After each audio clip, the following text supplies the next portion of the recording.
Assalamualaikum warahmatullahi wabarakatuh.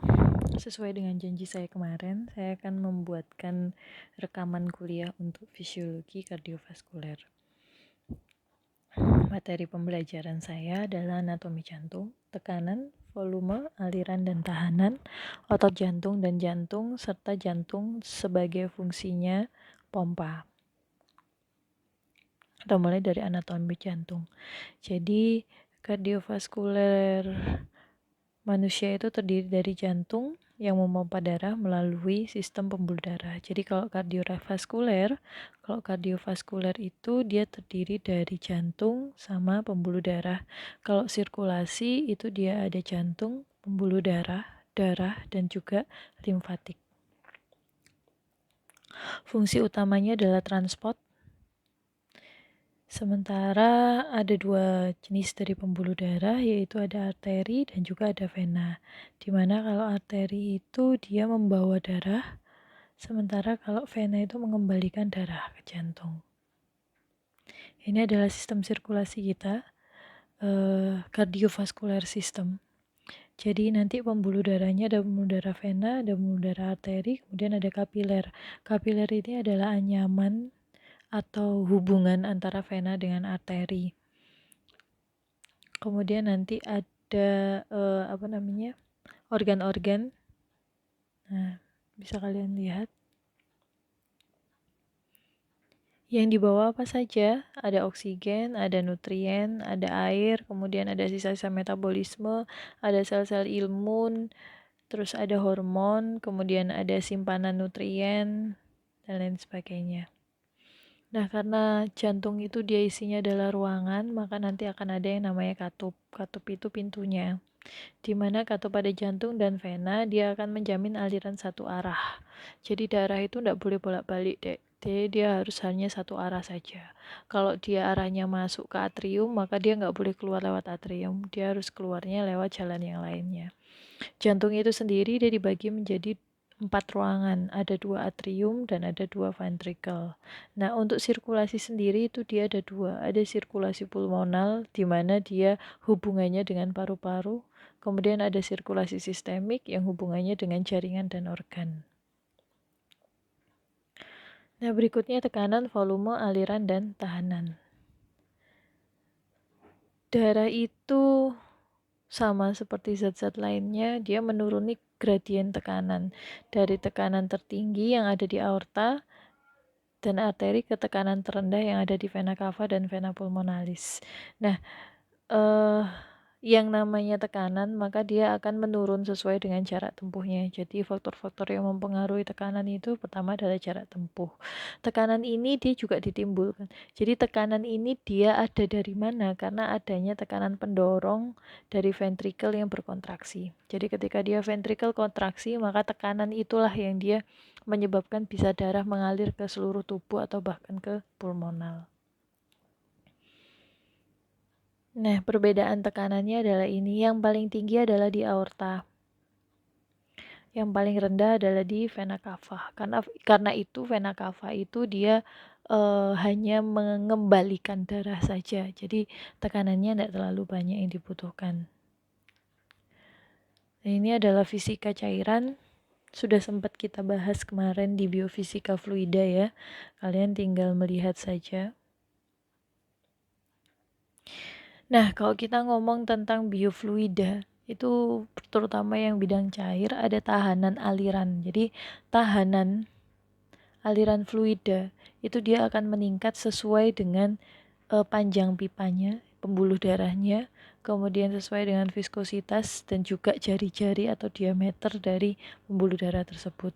Nah, ketiga faktor inilah yang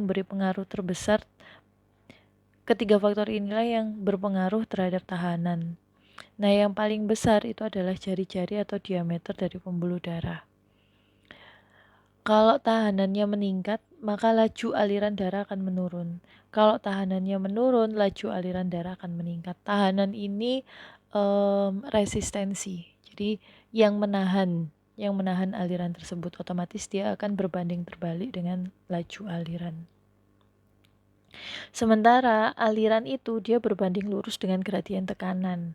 Nah, gradien tekanan ini beda dengan tekanan absolut. Jadi gradien tekanan ini dia ditimbulkan oleh karena adanya aliran tersebut tadi. Laju aliran itu adalah volume darah yang melewati satu titik dalam sistem persatuan waktu. Itulah kenapa dia tidak sama dengan tekanan absolut. Jadi dia hanya yang melewati satu titik per sistem dalam satu satuan waktu. Kalau kecepatan itu berarti jarak yang ditempuh pada suatu waktu tertentu. Pada laju aliran yang tetap, kecepatan aliran melalui pipa yang kecil dia lebih besar. Jadi semakin kecil diameternya, maka kecepatannya akan semakin besar.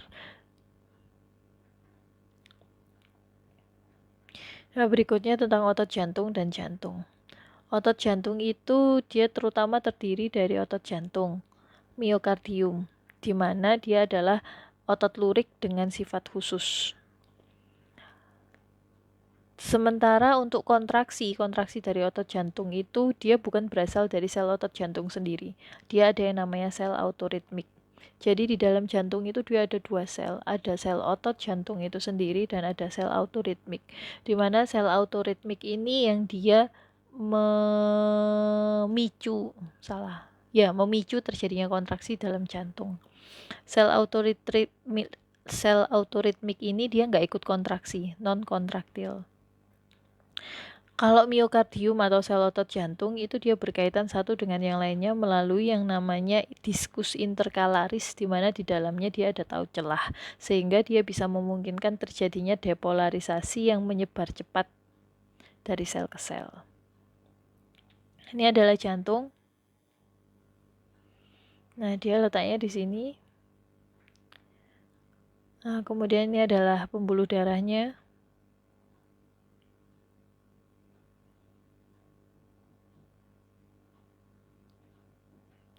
Letaknya jantung ya, anatomi jantung. Ini kalian lihat, ini anatomi. Kemudian ini jantungnya. Jadi jantung itu dia punya pembungkus yang namanya perikardium. Kemudian jantung itu dia punya ruangan yang ini yang kelihatan dari ventral atau dari luar itu adalah atrium kanan, ventrikel kanan dan sedikit ventrikel kiri. Jadi bentuknya itu agak nyorong ke belakang gitu. Nah, ini aliran darah itu adalah satu pintu. Jadi masuk dari vena cava ke atrium kanan, kemudian masuk ke ventrikel kanan, kemudian dia keluar lewat pulmonal, kemudian dia masuk ke paru-paru ya. Dari paru-paru dia masuk lagi ke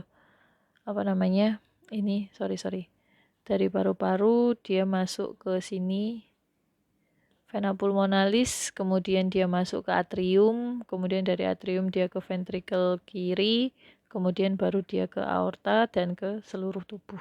Arahnya begitu. Nah,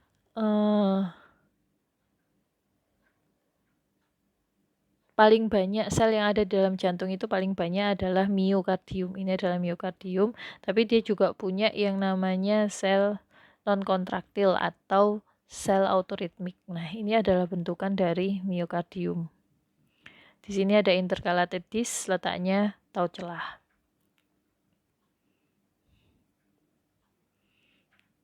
Ini hubungannya.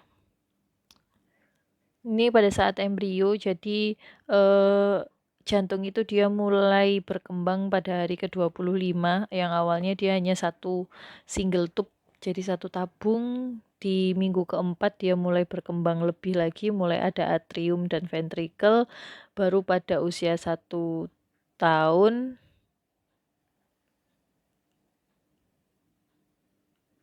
dia mulai kelihatan atrium, vena, nah itu mulai terbentuk dengan baik. Nah ini kalau misalkan terjadi kontraksi ya. Jadi pada saat ventrikel berkontraksi, katup AV ini dia akan menutup, sehingga pada saat ventrikel dia kontraksi, katup AV ini nutup. Supaya apa? Supaya tidak ada backflow, tidak ada aliran balik ke atas. Nah, kemudian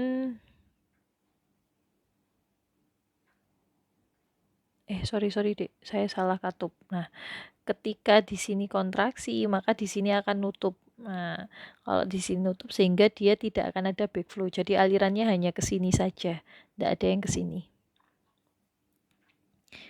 Kemudian, nah ini juga kalau dia relaksasi, maka justru di sini yang nutup dan di sini yang buka. Hanya ada satu arah. Jadi pintu itu dia tidak akan buka dan nutup secara bersamaan. Kalau satu buka, satu nutup. Kalau satu nutup, satu buka. Ini intercalated disc-nya. Oke. Nah, kontraksi otot jantung itu dia dimulai dengan adanya rangkaian eksitasi kontraksi dari sel kontraktil. Yang nanti dengan adanya potensial aksi yang dipicu pada saat eksitasi dari sel autoritmik itu tadi, dia akan membuka kanal CA. Masuknya CA ini dia akan memicu pelepasan tambahan CA dari retikulum sarkoplasma. Jadi CA masuk dari luar dulu, baru sarkoplasmik retikulum dia akan mengeluarkan CA. Nah, kuat atau tidaknya kontraksi otot jantung itu sangat bergantung dari seberapa banyak CA yang masuk dari luar itu tadi. Sehingga kalau misalkan terjadi hiperkalsiemi atau peningkatan kadar kalsium di dalam darah, maka ada kemungkinan kontraksi otot jantung akan sangat kuat sekali. Itu juga berbahaya. Begitu juga sebaliknya ketika ada hipokalsimia atau kalsium di dalam darah itu turun, maka otomatis yang masuk ke dalam jantung itu juga akan menurun. Nah, itu juga berpengaruh terhadap kontraksi otot jantung. Nah, ini ya. Jadi otot jantung itu sama seperti otot lurik sehingga dia punya T-tubul, dia punya ini L tipe CA. Nah, sehingga ketika ada eksitasi, ketika ada potensial aksi, nah ini adalah potensial aksi, maka dia akan memicu pintu ini terbuka sehingga CA akan masuk. Nah, CA yang masuk ini dia berikatan dengan reseptor ini RYR sehingga dia akan mengeluarkan CA di sini. Nah, CA-nya double ya, CA-nya banyak, maka dia akan mengakibatkan terjadinya kontraksinya sama seperti otot lurik. Jadi nanti begitu ada CA, maka troponin itu dia akan bergeser, dia berikatan, kemudian nanti akan terjadi kontraksi, sama seperti otot lurik.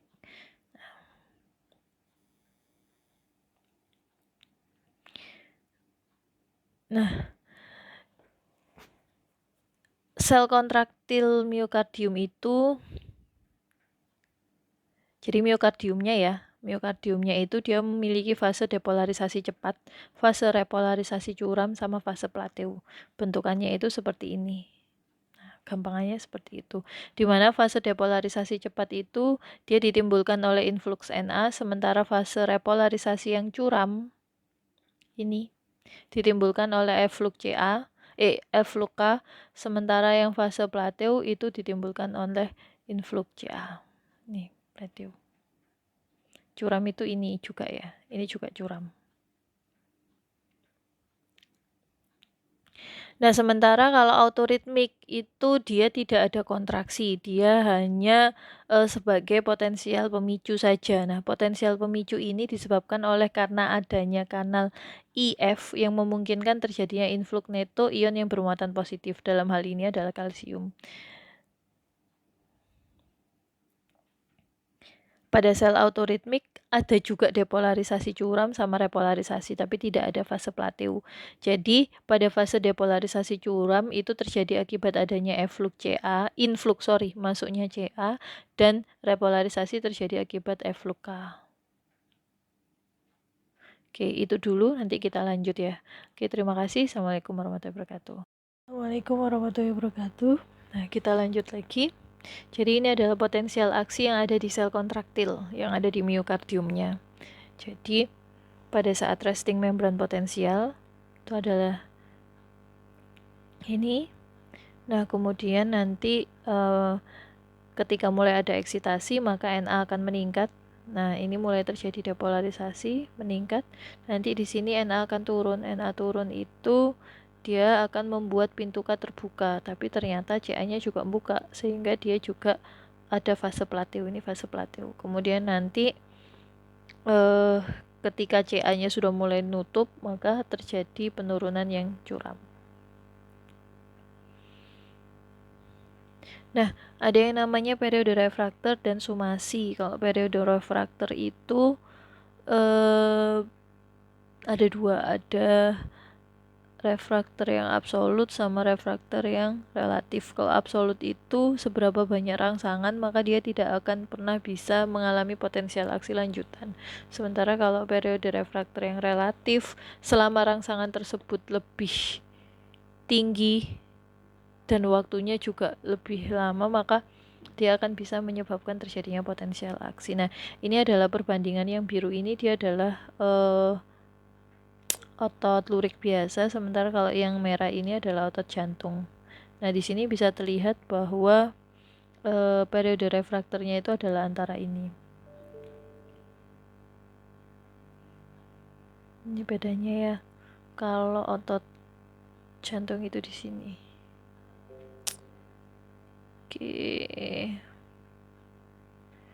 Ini potensial aksi. Nah, kalau yang di sel autoritmiknya itu dia bentukannya hanya seperti ini saja potensial aksinya. Seret, gini saja.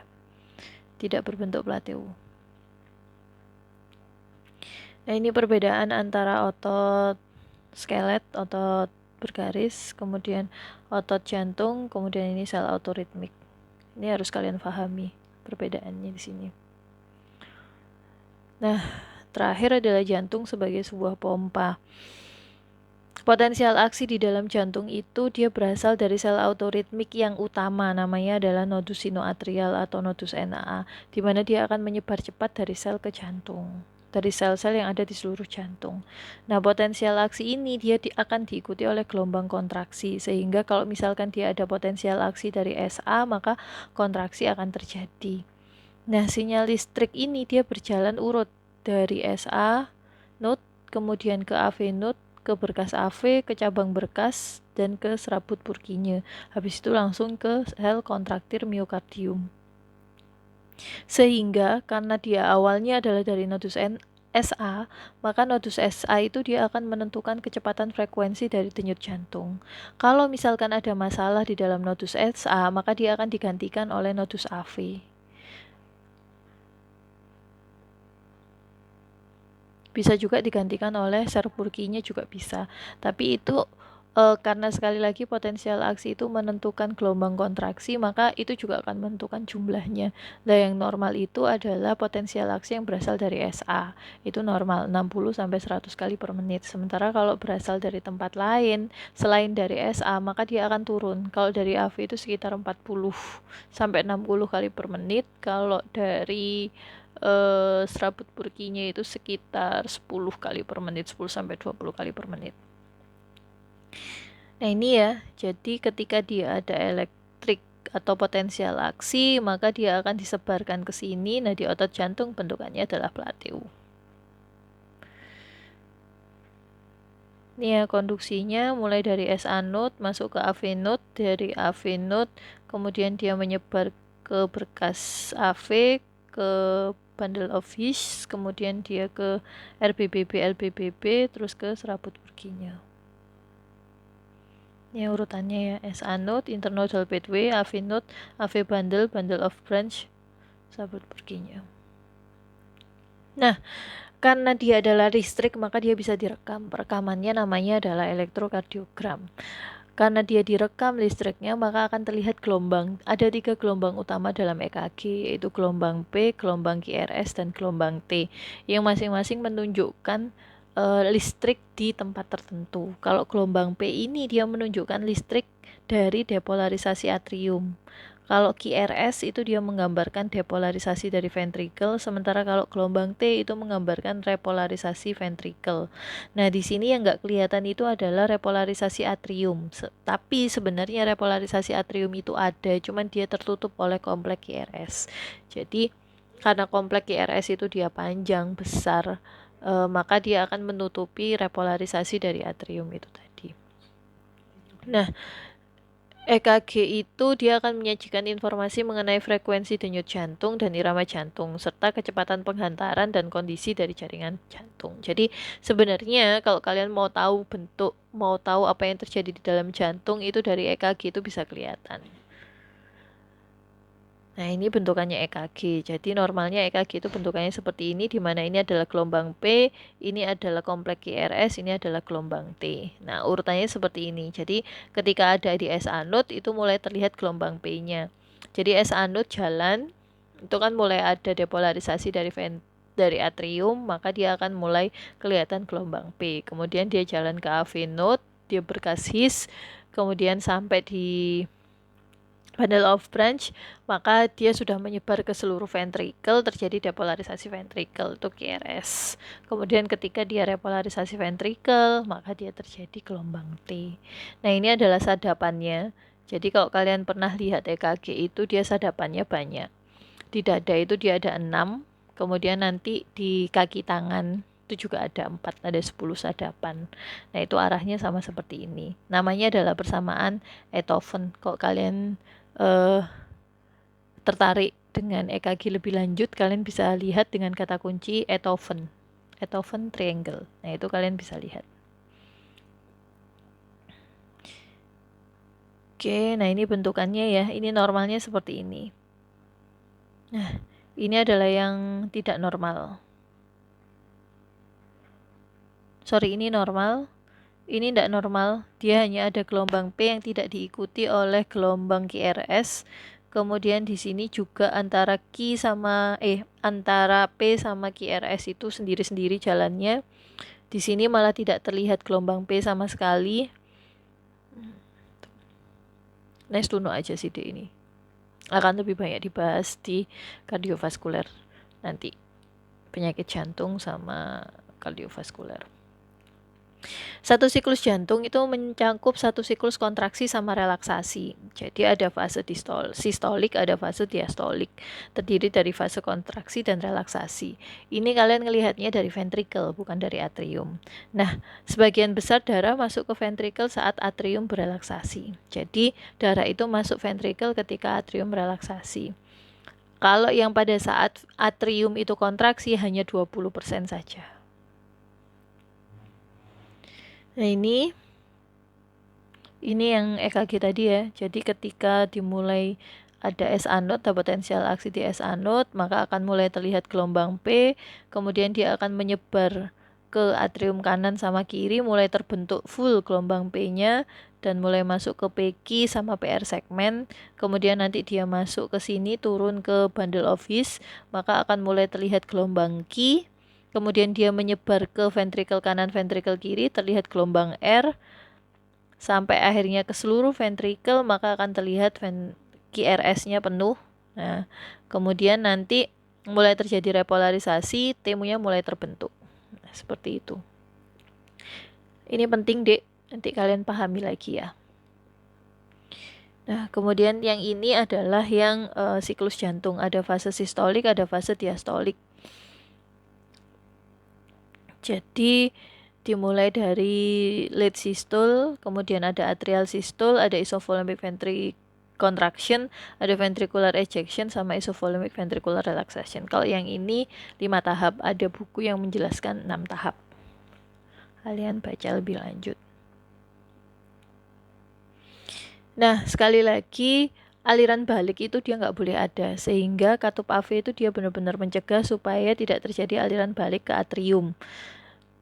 Bunyi jantung yang pertama itu disebabkan karena adanya penutupan katup AV. Sementara kalau bunyi jantung yang kedua itu disebabkan karena adanya penutupan katup semilunar. Ini penting.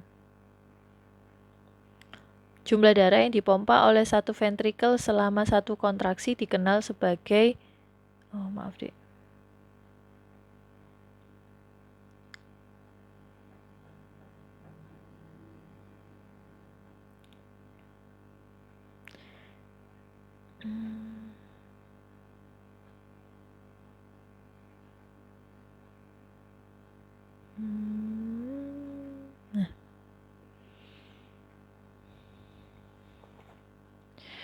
curah jantung dan volume sekuncup. Jadi kalau jumlah darah yang dipompa oleh satu ventricle dalam satu kontraksi namanya adalah volume sekuncup. Sementara kalau curah jantung itu adalah volume darah yang dipompa setiap ventricle per satuan waktu. Ini kalau misalkan dibandingkan antara siklus jantung dengan EKG. Nah, curah jantung itu sama dengan frekuensi denyut jantung dikali dengan volume sekuncup, di mana curah jantung normal itu adalah sekitar 5 liter per menit. Kalau terjadi perubahan dari curah jantung itu, maka akan terjadi keadaan homeostasis, di mana nanti volume sekuncup denyut jantung itu juga akan berubah mengikuti. Nah, ini cardiac output dipengaruhi oleh heart rate sama stroke volume. Di mana masing-masing dari heart rate sama stroke volume itu dia dipengaruhi oleh yang pertama adalah depolarisasi, parasimpatis, simpatis juga, kemudian contractility, and diastolic volume, venous return. Ini bisa kalian baca, jadi parasimpatis itu dia menurunkan denyut jantung dan aktivitas simpatis meningkatkan. Sementara kalau norepinefrin dan epinefrin itu dia mempercepat frekuensi depolarisasi, dan asetilkolin itu dia menghiperpolarisasi pemicu jantung. Hubungannya curah jantung ini ada di dalam hukum Frank Starling, di mana jantung itu di mana peningkatan volume akhir diastolik menghasilkan volume sekuncup yang lebih besar.